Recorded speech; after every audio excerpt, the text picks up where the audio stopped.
সুপ্রিয় দর্শক বন্ধুরা, আমাদের এই ভিডিওটা আপনারা যে যেখান থেকে দেখতেছেন সবাইকে জানাই আসসালামু আলাইকুম রহমতুল্লাহ বারকাতু।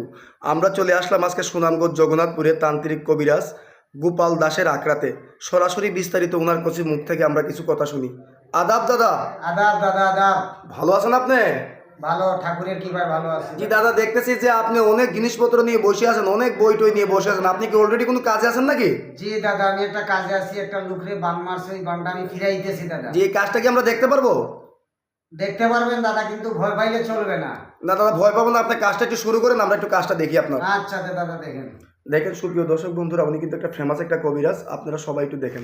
মন চলিতে পবন চলে, স্বর্ণ চলে বা পথ ছাইতে নাগের ঠাকুর উস্তাদের মন্ত্র যায়, কালিমার সাধন মেরিবন, কালিমা কালিমা কালিমা জয় মা কালী, রক্ষা কালী, ভাত কালী, শস্য কালী, মেরিবন মা, তোর নামে আমি দিলাম মেরিবন, মেরিবন মা, ওই বান্ডা চলে যাবে।